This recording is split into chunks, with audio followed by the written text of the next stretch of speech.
Alhamdulillah. Tahu nggak kita lagi di mana? Di mana tuh, Ustaz? Ayo, kita lagi di Tangerang. Tepatnya di Lembaga Pemasyarakatan kelas 2A Tangerang. Masya Allah, luar biasa. Tapi kayaknya kurang kalau cuma berdua kita, Ustaz nih. Iya juga. Biasanya kan kita berempat. Ada hostnya, ada apa? Aduh, di mana? Mau tahu? Tahu. Kita ke dalam dulu ya. Ada yang nunggu dalam? Ayo kita ke dalam dulu.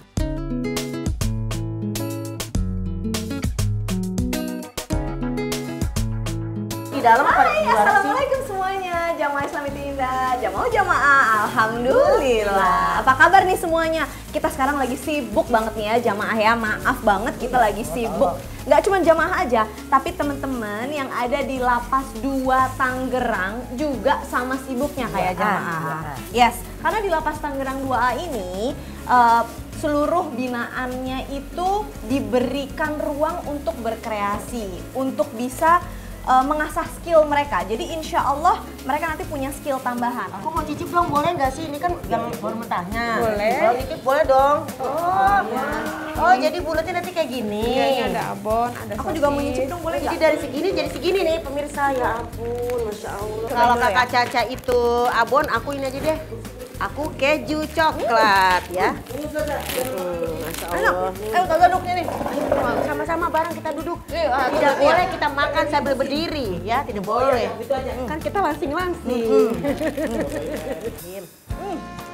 Enak, enak beneran. Ternyata ya. Assalamualaikum. Waalaikumsalam. Waalaikumsalam. Bu Nana, apa kabar? Muah. Muah. Oh, cantik banget Bu Nana hari ini. Bu Nana ini adalah kepala. Bu Nana ini adalah kepala lapas 2 Tangerang, Masya Allah. Ustazah sama Kak Caca dicari loh. Sama siapa? Sama Ustadz Maulana. Masa sih? Semuanya udah pada kumpul di aula. Lupa. Lupa kan? Keenakan makan. Oh iya. Aduh, ini mau saya lanjutin lagi nih. Kita mau acara dulu. Ya, kita acara dulu. Yuk, oke, yuk. Kita acara dulu ya. Yuk.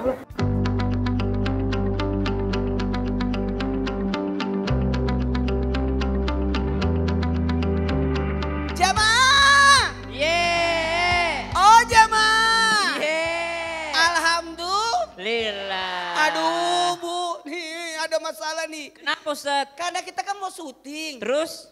Tapi kan syuting kan harusnya ada hostnya. Kenapa capek-capek cari host? Oh iya. Kenapa nggak yang ini aja nih? Oh iya. Coba Bu, coba Bu. Bu jamaah gitu, coba dulu. Jamaah. Oh jamaah. Alhamdulillah. Bagus banget. Assalamualaikum. Waalaikumsalam. Aduh maaf ya. Ini udah pada ngumpul-ngumpul di sini. Masya Allah. Apa kabar semuanya? Nih. Akalannya lagi. Dari mana? Tadi habis bikin kue. Iya. Kasihan. Kenapa? Hampir kita suruh mau jadi host. Tapi karena katanya nggak mau, dia mau nanya aja. Oh gitu. Silakan. Ya udah deh kalau gitu. Ya udah. Nanya apa? Assalamualaikum warahmatullahi wabarakatuh. Waalaikumsalam warahmatullahi wabarakatuh. Jadi gini Pak Nama Ustadz. dulu Oh, nama. Namanya. Silakan namanya. Nama saya. Bagus banget namanya. Aduh. Belum Pak Ustadz, belum. Nama saya Mila Retila. Masya Jadi gini Allah. Pak Ustadz, Iya. saya merasa terlalu banyak dosa. Apakah Allah mau mengampuni dosa-dosa saya Pak Ustadz? Masya Allah. Itu tadi bagus banget pertanyaannya Mamila, Ya. curhatannya Mamila. Itu kayaknya bisa jadi tema kita pagi hari ini deh. Wow. Sobat, makanya tema kita pada pagi hari ini adalah, ya Allah dosaku begitu besar tapi ampunanmu jauh lebih besar. Tepuk tangan Masya dulu Allah. dong. Masya Allah. Senang banget nih, alhamdulillah kita Islam itu indah bisa silaturahmi ke sini, ketemu sama teman-teman yang ada di sini. Insya Allah kita sama-sama belajar. Kita pertama-tama mau belajar dulu nih bersama dengan guru kita, Ustadz Syam. Boleh dong nanya Ustadz Syam? Siap. Ustadz Syam, bener gak sih? Kadang-kadang kita tuh kadang-kadang punya perasaan pesimis. Pengen sih taubat, pengen sih rasanya berbuat baik, tapi kayaknya kok aku gak pantas. Nah, rasa pesimis itu apakah benar itu adalah taktik iblis?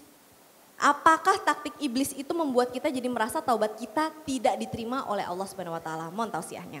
Baik, bismillahirrahmanirrahim. Tabe guru kami Ustadz Maulana, Ustadz Ulun, Kak Caca, Bu Nana, serta seluruh warga binaan Lapas 2A Tangerang yang dimuliakan Allah Subhanahu wa taala.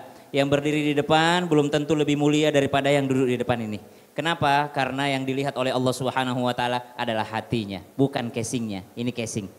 Dan iblis juga punya namanya talbis. Apa talbis? Casing. Casing yang menutupi seseorang dari bertobat kepada Allah Subhanahu wa taala. Seakan-akan kamu tuh udah rusak, ngapain tobat udah nggak diterima Allah. Kamu tuh udah pendosa, ngapain sholat nggak bakal diterima sama Allah. Ditutupin sama iblis. Maka pernah ditanya Imam Hasan Al-Basri rahimahullah, wahai Imam, apakah iblis itu ada tidurnya? Kalau kita kan ada tidur ya, apalagi kalau lagi pengajian, subhanallah. Kalau lagi pengajian lagi ada tidurnya, ada capeknya, ada istirahatnya. Tapi ketika Imam Hasan Al-Basri ditanya, wahai Imam, apakah iblis juga ada istirahatnya? Maka apa jawaban Imam Hasan Al-Basri? Kata Imam Hasan Al-Basri, seandainya iblis ada tidurnya, maka kita ada istirahatnya. Tapi kita ini nggak ada istirahatnya. Kenapa? Karena iblis pun nggak ada istirahatnya untuk menggoda manusia. Pengen tobat, udahlah ngapain tobat, dosamu sudah terlalu banyak, terlanjur, udahlah ngapain. Pernahkah terjadi? Pernah. Ada seseorang datang bertanya, saya membunuh 99 nyawa, apakah tobat saya diterima? Kata yang ditanya, karena kurang ilmu, inilah bahayanya kurang ngaji. Subhanallah. Kata dia, mana mungkin kau diampuni sama Allah? Maka dia bunuh juga orang yang ditanya tadi. Sehingga 100 orang yang dibunuh sudah. Subhanallah. Padahal ternyata tobatnya diterima sama Allah Subhanahu wa ta'ala.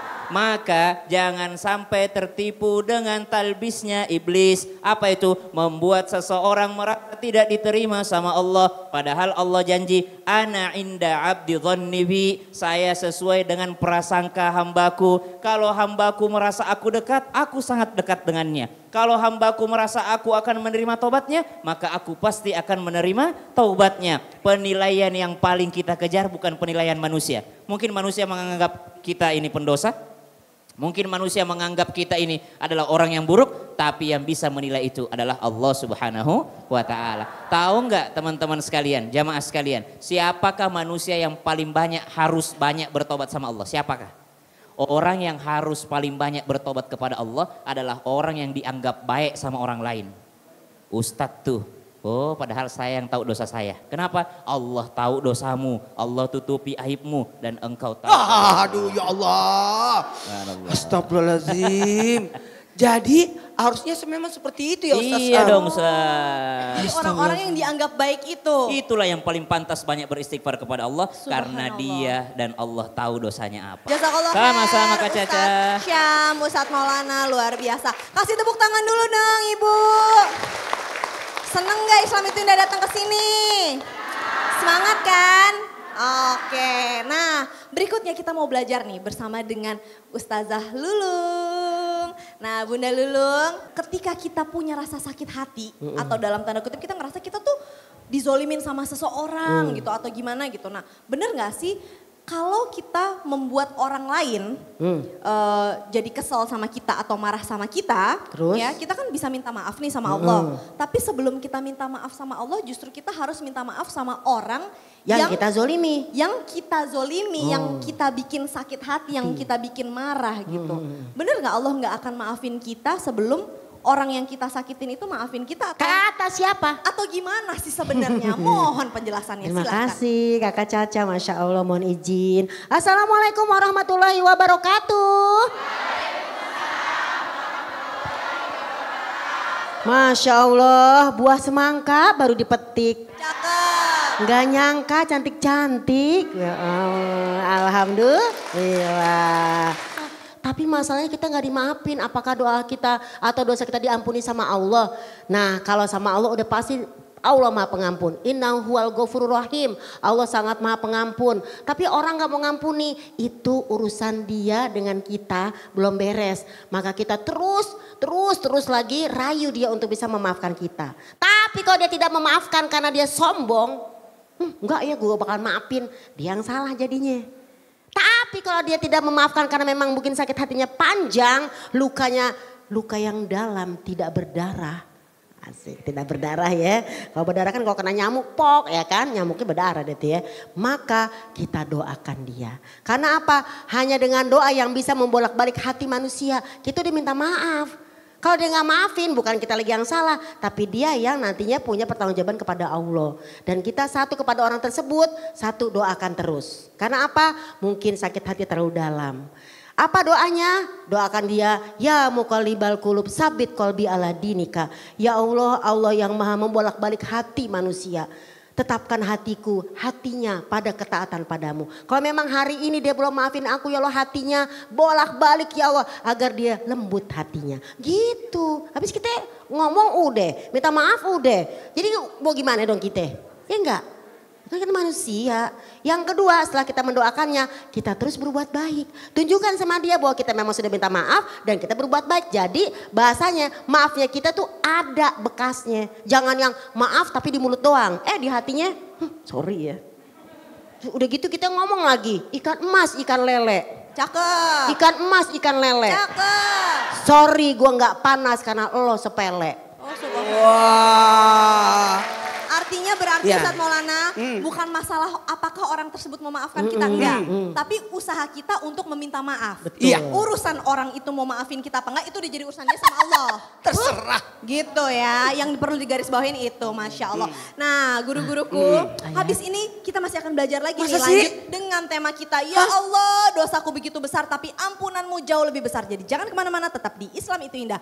Jamaah. Yeay! Oh jamaah. Yeay!